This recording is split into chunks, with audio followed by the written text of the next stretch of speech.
Why, hello everyone and welcome back to Final Fantasy XIV Story Mode and Ishgard, because it is time to resume the main story quest again.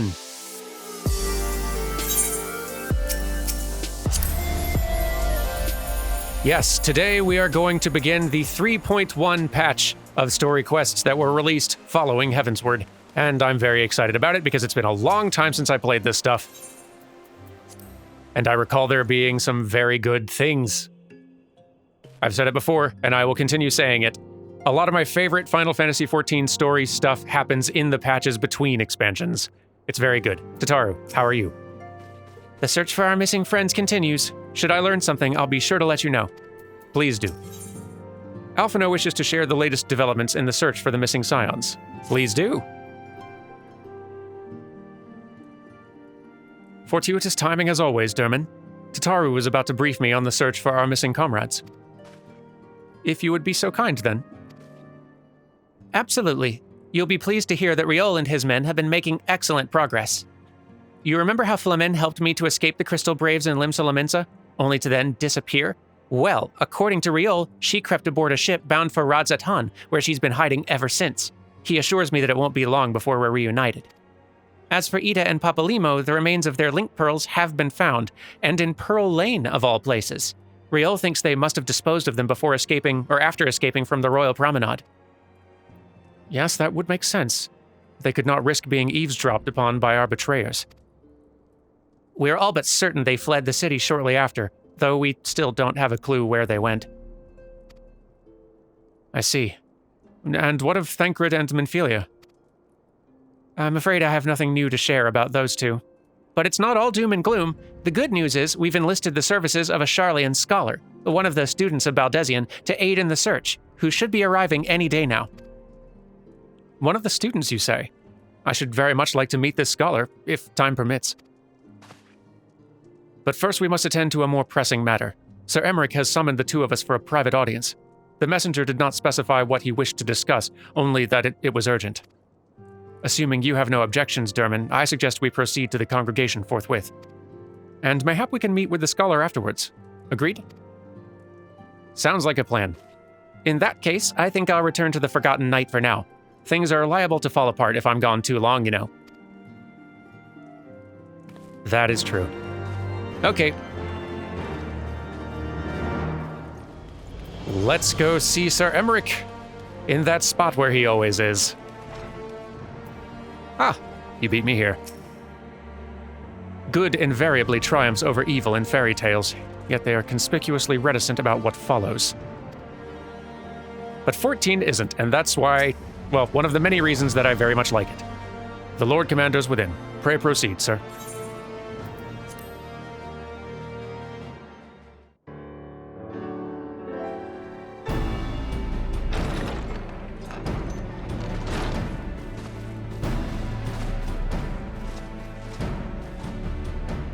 Thank you for coming.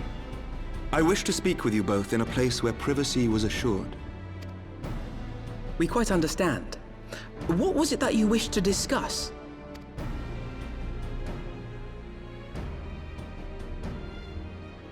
With my father's passing, the seat of the Archbishop lies vacant. And so, in accordance with canon law, I have assumed his responsibilities. I should stress that this is a temporary measure. It was never intended that the Lord Commander of the Temple Knights serve in this capacity indefinitely. Quite the opposite. The statutes specify that I should surrender my powers as soon as a conclave of the senior clergy and the high houses have named a new archbishop. But in light of recent events, that would not seem appropriate. I confess I did not expect you to divulge quite so much quite so soon.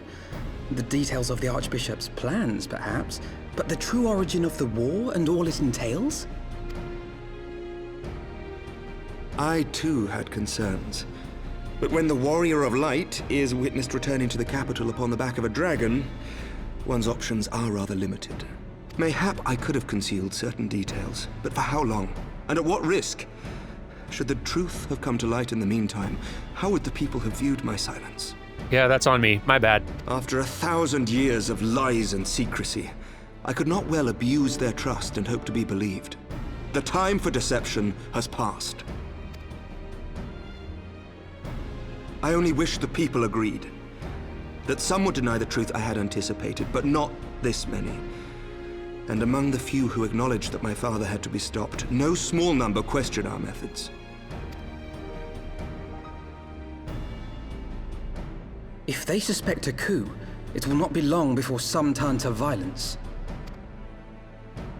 It has already begun, and that on both sides. Men and women of the cloth are being harassed in the streets. Some have even been assaulted in the Broom. Hilda and her people have formed a watch to help us maintain order. But such measures will not prevent the unrest from spreading. For all our talk of peace, the people remain frightened and confused. For their sake, we must bring the Dragonsong War to a definitive end.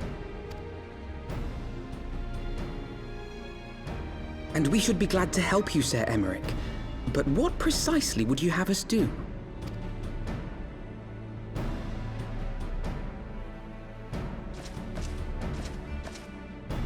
We wish to treat with the dragons of Annex Trine. To that end, I would trouble you for an escort and an introduction.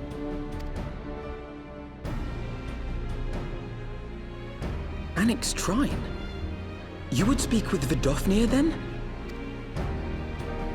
We must needs open a dialogue between our peoples.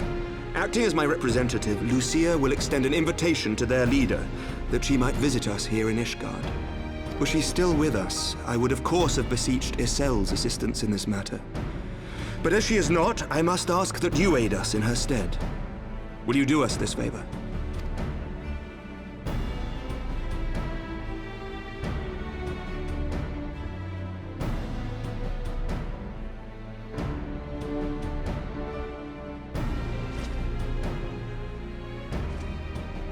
Thank you, my friends. Lucia, I leave the rest to you.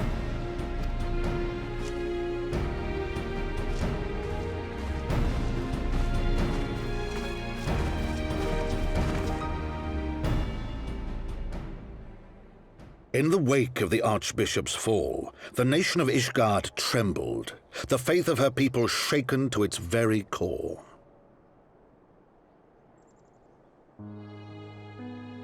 For 1,000 years had they fought and died, certain of the justice of their cause, only to be told that their holy war was born of the sins of their forefathers. What then for those brave men and women, thus stripped of their righteousness but to despair, to deny the truth and decry its speakers?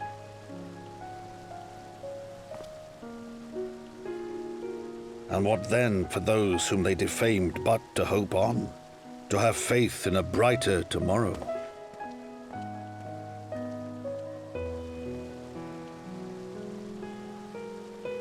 A tomorrow in which man and dragon might live together in harmony, then as distant as the very stars in the heavens.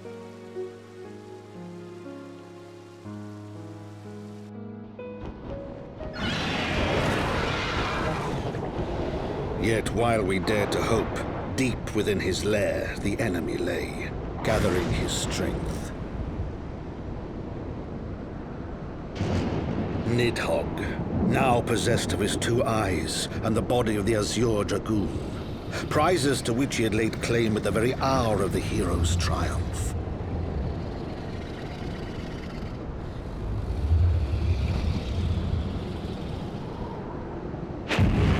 As desperately as we sought the solace of peace, the great worm craved the misery of war. Nor was he alone in his misbegotten desire.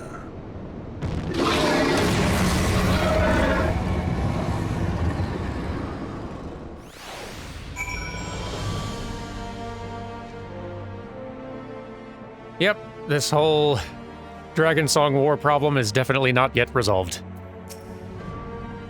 The journey, at least, should pose little difficulty this time. I know little of the lands these dragons call home, this Annex Trine. Had you not agreed to escort me, the coming journey would seem a far more daunting prospect. I confess, I myself once shuddered at the thought of it. Yet even the longest journey begins with the first step, does it not? But ere we set forth, Dermot and I must needs inform our comrade of our plans. Very well. I shall see to my preparations. Then let us go and bid farewell to Tataru, Dermot. Alrighty. Let's do that. Tataru. We're going on another trip. You gonna hold down the fort? I thought you might want to tell her. Or would you rather I did all the talking? Fair point. So, what was your secret meeting all about? I'm all ears. We're going on a trip. To talk to dragons. A diplomatic mission to annex Shrine, you say? Well, I suppose that does take precedence. But should your meeting with Vidofnir happen to end early, you might consider rendezvousing with Y'shtola in Idleshire. She'll be there to receive our guest. Don't get me wrong, your meeting with the dragons is terribly important and everything, but this scholar just happens to be... time permitting, as I said. We shall endeavor to join Y'shtola, but if we cannot, pray pass on our regards. Let us be off, Dermot. We've kept the first commander waiting long enough. Okay. I do look forward to meeting the scholar, though. See you in a bit. Okay, we're all ready to go, I think. One task at a time, Dermot. Besides, I have no doubt that Y'shtola can look after the scholar by herself. Well, yeah, that's true, but still. You're ready, then? Good. So am I. All right, then. Good. Then so am I. And this is a lot of food. I don't really... Hot chocolate? Okay, fine, I'll take it. Twist my arm, why don't you? Alphino is ready to escort Lucia to Annex Shrine. The path is long, but known to us. From Falcon's Nest, we shall cross the Western Highlands and make for Tailfeather in the Dravanian Forelands. There we can stop and rest and replenish our supplies. Questions? If not, then the stables await. Psh, you suckers using stables. Get out of here. This is 101 level stuff, team. You're missing out. I'm serious, things go so much faster. It's no snap travel, but boy, faster than walking. Strange. This is only my third visit to Tailfeather, yet the first feels as though it were a lifetime ago. I guess it kinda does. I always imagined that the first time I set foot upon Dravanian soil would be at the head of an army. And here I am, ready to treat with the brothers and sisters of mine enemies. Full well do I know how difficult it can be to set aside the past. Though it was I who first proposed recruiting Izel to our cause, I questioned the wisdom of my words almost as soon as I'd uttered them, and for a long time after that. Here was a woman with the blood of innocence on her hands. Men, women, children, all slain in the name of the implacable Lady Iceheart. Yet she acknowledged her misdeeds and agreed to join us in common cause. At our side, she fought in service to that greater good, even unto her dying breath. And while that does not absolve her of her sins, I hope that one day she will be remembered not merely as a heretic, but as a misguided soul who dreamt of peace. You ask much, Master Alphino. Yet who can say what might come to pass, should our negotiations bear fruit? Yes, of course. We must press on to Annex Shrine, if you'll follow me. Ever the idealist. But that's why we love him. Flying is also good. There's lots of better ways to travel than walking, team. So many good options. You need only avail yourself. Guys? Oh, I think they're on the floor above. Can I fly direct there, or do I need to, take the stairs? Does this open? That'd be so cool if it opened. It doesn't open. I'm gonna go around. Here we are, and then through this door we should be able to... Yes? Yes. Hello again.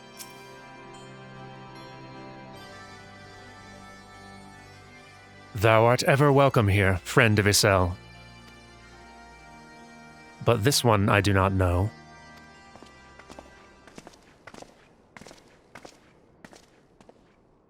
Pray forgive us this unannounced visit, Vidofnir.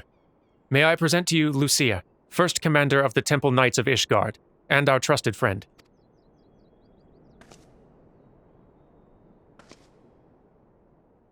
It is an honor to meet you, Vidofnir. I am come as an envoy of Sir Emmerich, Lord Commander of the Temple Knights and acting leader of the Holy See. Indeed. You may speak, Knight. For 1,000 years, man and dragon have been locked in an endless cycle of bloodshed and sorrow. To our shame, we long believed our kin to be the architects of this war, or believed your kin to be the architects of this war.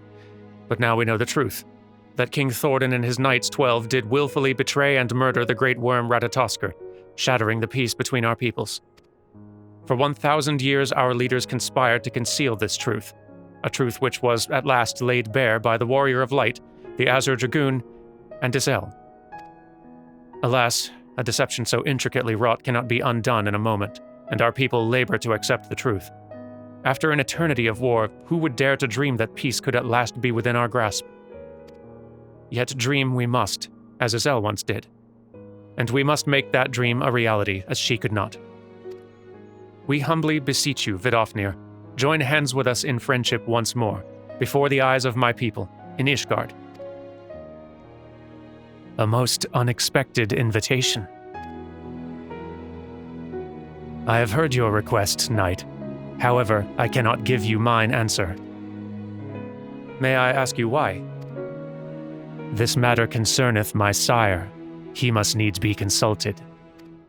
Moreover, the Nath grow bold, even as they did before, and I would not leave my people at the mercy of the swarm. Then we will wait. After 1,000 years at war, we shall not give up on peace for want of patience. Ha! Fear not, Knight. Thou shalt have mine answer within thy lifetime. So soon. My humble thanks. I shall bear your words to my lord forthwith. Until we meet again.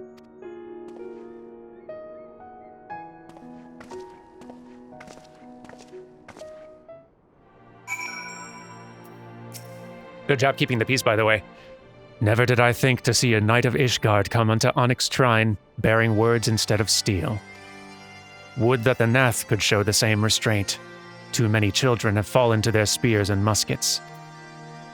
Yeah, well, one problem at a time. To face such a creature in battle is one thing. To converse with it, quite another. You did great. Given the circumstances, I would say that went rather well. To be frank, I'm surprised our proposal was not rejected outright. Whether aught will come of it remains to be seen, however. Mayhap I should take this opportunity to speak with some of the other dragons. Oh, but you need not wait for me. The return journey holds no fears for me now. Well, if you have no further need of our services, we shall continue on to Sharlayan. We hope to welcome a scholar who has agreed to aid us in the search for our missing comrades. Then I pray your journey is as swift and uneventful as ours was, and thank you again for sparing the time to assist us, even when such grave matters remain unresolved. I can think of no graver matter than a 1,000-year war, one which our friends gave their lives to see ended. Suffice it to say, I would willingly make 1,000 such journeys to ensure that their sacrifice was not in vain. Of that I have no doubt, Master Alphino. I only hope the fates will not hold you to your word. So far, so good.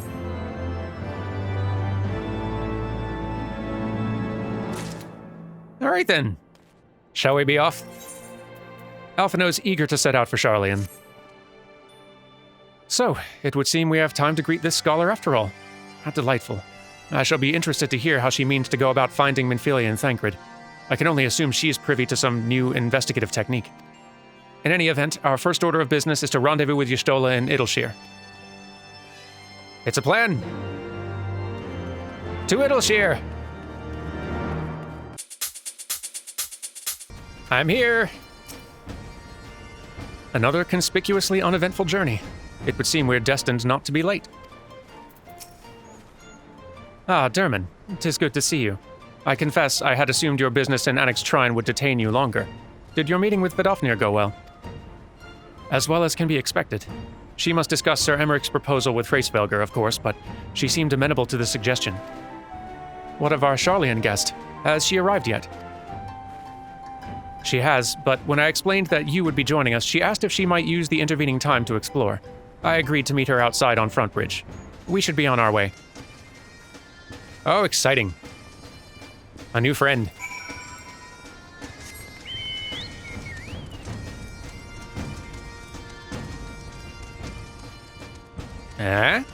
Ah, here we are. Wait, back in Ishgard, what was she trying to tell me? It would seem we're early. Shall we wait? Well, while you're deep in thought, I will wait. For I am excited.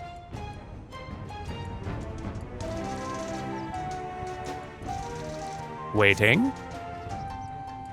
It's a long wait.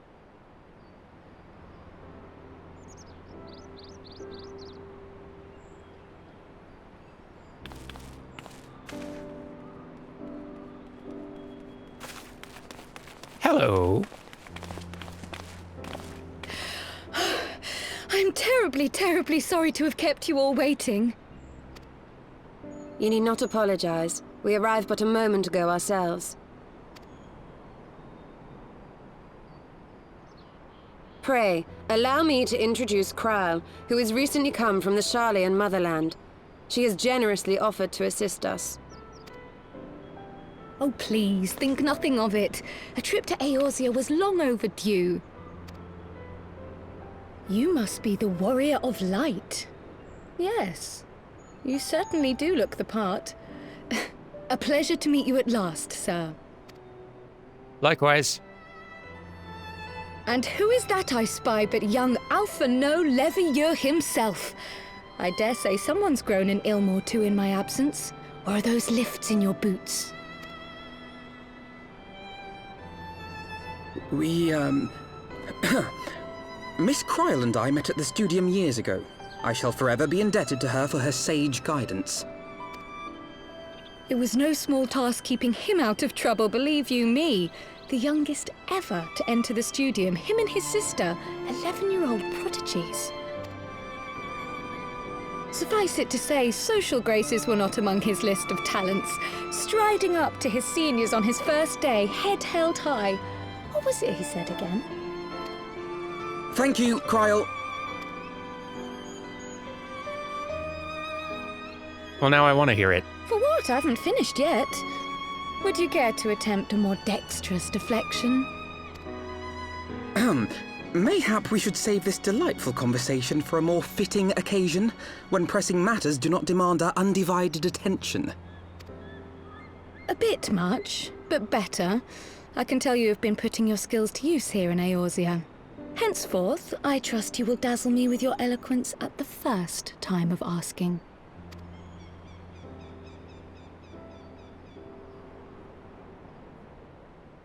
I like her. Right, on to more pressing matters. Finding Minfilia and the other missing scions. I gather you have new information to share with us. A new approach, actually. Tataru recounted the tale of your escape, and it gave me an idea. Simply put, assuming Thancred left some manner of trail when you whisked him away, as is almost always the case with teleportation magics, I am confident I can find and follow it. Then what are you waiting for? The wherewithal to do it. The fact is, my abilities aren't quite up to the task. Not in themselves, anyway. If I had Master Matoya's crystal eye, on the other hand... Then let us all call on her forthwith. I think it best that you explain your plan to her in person.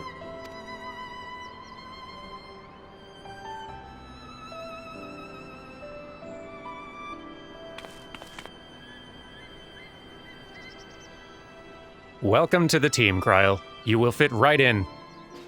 Always eager to befriend someone who can help keep Alphino humble. You simply must share more stories later. Okay, let's go see Matoya. Here we are. Back at the cave. Really love your hood.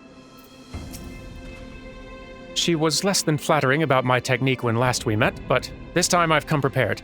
Let her belittle my obsidian carbuncle if she dares. Do not tell her I said that. Maybe he actually does need a little more of an ego boost at this point. We'll find the balance. The crystal eye is one of Master Matoya's most cherished relics. I doubt very much that she will grant us leave to lay hands upon it unless we can convince her that it is vital to our cause. Well, we'll have to do our best. You did say we were headed for a cave, did you not?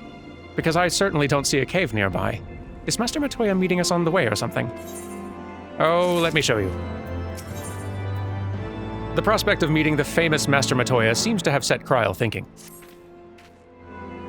I've heard many stories of Master Matoya, some quite flattering, others less so. Rest assured, they are all true. This way, and have care where you tread.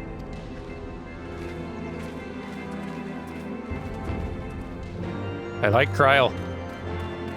Also, I'm grateful whenever they add a character named after a character from one of the old games who, I wasn't 100% sure how to pronounce their name. For those not in the know, there was a character in Final Fantasy V named Krile, and Kryle's little yellow cat-eared hoodie is mimicking one of that character's job gear sets. It's a good little reference. Oh, is that trouble I smell? Or did you forget to wipe your boots on the way in? We missed you too. Forgive us, Master Matoya. We will be sure to wipe them on the way out. And may I say how glad I am that age has not yet deprived you of your senses. Ever so quick-witted, aren't we? To the detriment of your manners. Well, out with it then. What do you want? Pray, allow me to introduce myself, Master Matoya. I am Krile, of the students of Baldessian. I hope you will excuse our unannounced visit. Baldessian, you say? Ah, yes. The old coot set up shop on the Isle of Val, didn't he? Regrettably, our order's headquarters and the isle itself were obliterated by a magic of immense power. I have the blessing of light to thank for my own preservation. Krile, you too possess the Echo. Well, yes, of course I do. Our order is devoted to uncovering the mysteries of Hydaelyn and interpreting her will, particularly through the study of her gift to us. It was in the course of these studies that I met and subsequently befriended Minfilia. She and I have rather a lot in common. There were scenes in the patches post A Realm Reborn where Minfilia did mention Krile by name. It was a long time ago, so you may not remember, but it was in there. I had no idea. You weren't supposed to. Not that I wanted to deceive you, you understand, but precautions had to be taken. Yes, that's all well and good, but you still haven't told me why you're here. The students of Baldessian are gone, and there is naught I can do to change that. But the signs of the Seventh Dawn can yet be restored, and my dear friend found. You have in your possession an ancient crystal of light, one you call your crystal eye. I believe I can use it to focus my abilities and locate one of the missing scions. And there I was, thinking you might want to make use of my years of experience. Oh, wait here.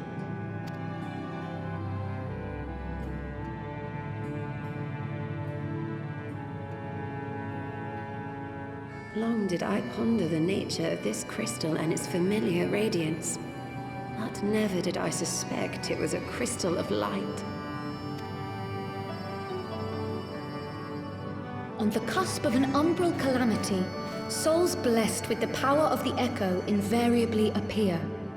To aid these, her chosen warriors, Hydaelyn bequeaths to each a slither of her strength in the form of a crystal of light. But as her strength wanes, so too does the potency of her gifts. This crystal, born of an earlier era, is infused with a power far greater than those of this age. You could travel the length and breadth of the land and not find a crystal even a fraction as pure. Its value is beyond measure, as are the risks inherent in its use. No two manifestations of the Echo are alike. I, for example, can converse with beings of every shape and size, excepting beasts, contrary to what others would have you believe. Language has nothing to do with it, of course. Rather, I am sensitive to the whispers of the soul. Their intent, their very essence even, the traces of which serve to guide the elementals to Y'shtola. Far-fetched though it may sound, I believe that with your crystal eye, I may be able to pick up where they left off and follow the remaining trail to Thancred. That is, if I have your permission.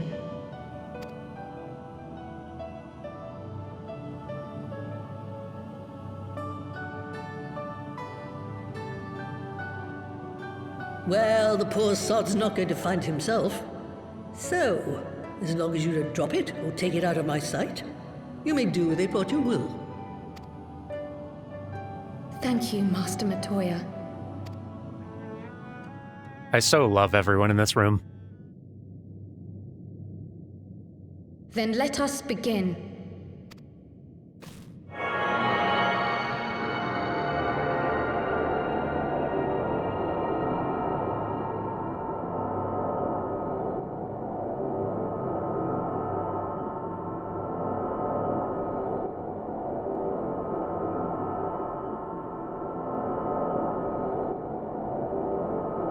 From the Black Shroud, the trail continues to the north and west, towards a mountain, the foot of Som Al. It was a near thing, but he was not deposited within the rock.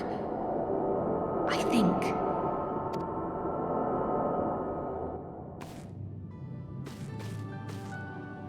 The hunters of Tailfeather know those lands well. I say we begin our search there.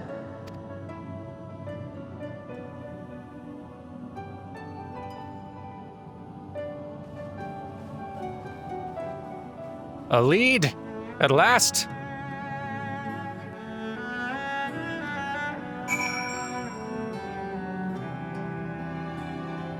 Let's get more characters back into this party.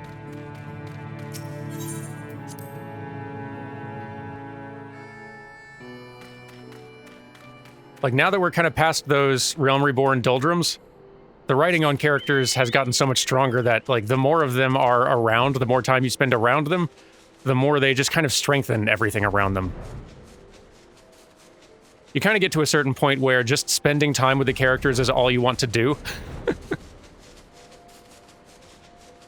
Kind of like in Mass Effects, Personas, stuff like that. Sorry, I know I keep saying stuff like this all the time. It's just, it's very exciting finally now being in the stretch of game where it's really starting to show what it's capable of. We made it! Anyway, Tailfeather. Hello, team. We had forests like these on the Isle of Val. My grandfather and I used to go for walks together when I could prise him away from his work. It was the least I could do for him, considering everything he's done for me. Taking me in when I was an orphan, raising me as his own, giving me a name. You didn't think my parents named me Krile Baldezian, did you? I suppose not. Thancred may be a capable warrior, but he was wounded when last I saw him. If any beasts were nearby when he emerged from the lifestream, he would have been hard-pressed to repel them. Were I to find myself in an unfamiliar wilderness, my first instinct would be to seek out signs of civilization. Ordinarily, perhaps, but in his wounded state, he may not have wished to risk contact with strangers of unknown allegiance. Yet even had Thancred chosen to remain in the forest, the hunters would surely have stumbled across his trail. Tailfeather doesn't strike me as an isolated outpost, though. Merchants and traders pass through reasonably regularly, do they not? In which case, we'll need to provide a more detailed description when we question the locals. Fear not, Krile. I've already prepared several sketches of Thancred for that very purpose. Oh, perfect. This is impressive. You drew him from memory. A skill I acquired some years ago for reasons I no longer remember. I propose we split into two pairs. Y'shtola and I will inquire at the outlying encampments, while Dermot and Krile question the residents of Tailfeather. Afterwards, we shall regroup near Lost Astvath and share our findings. Lothastvath and share our findings. Assuming there are no objections, let us be about it.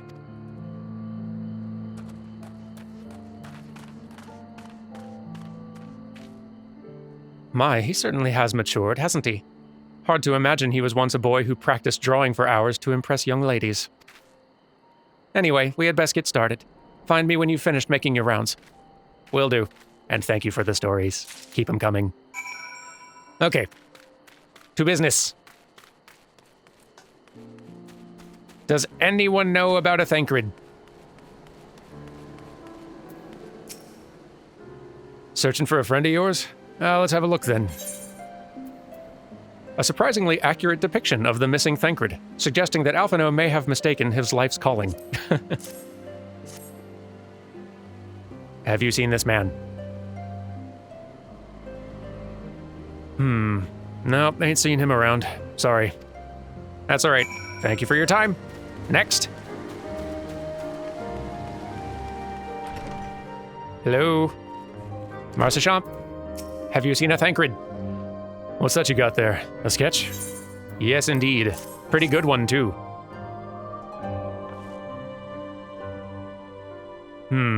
Can't say I know the face. You say he's something of a warrior? I heard a tale the other day about a Huron vagabond who brought down a Bandersnatch by himself, and with style. Way they tell it, he was dancing with the beast like it was the belle of the bleeding ball. Sound like your man? Kinda does sound like him, honestly. Potentially, anyway. Hey, you having any luck? Pray, excuse me, but have you seen this man before? Well, keep at it. Excuse me, Chocobo? I'm on business. Grimold. Grimold, I have a question. A Huron man? We're not exactly rare, you know. Could you be more specific? Yep, my bad. Here you go. Picture.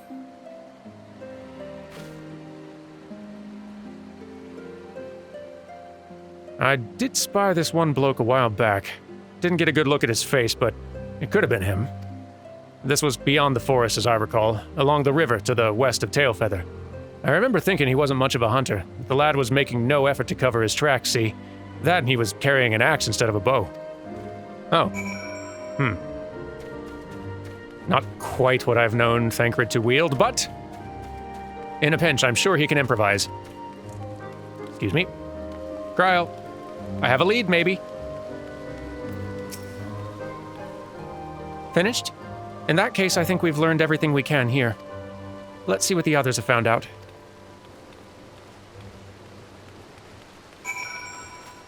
Let's do. We were to meet here, were we not? I believe so.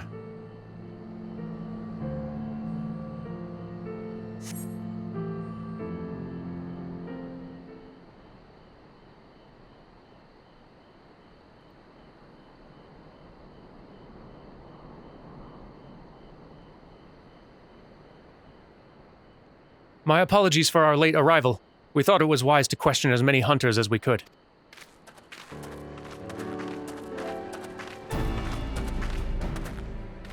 Many have made camp in inaccessible locations, ideal for hunting game, not so receiving visitors. Nevertheless, our time proved well spent. There have been countless sightings of an exceptionally capable Huron hunter with whom no one's familiar. Though no one chanced to see the man's face, his height and build matched Thancred's description, as does his fighting prowess.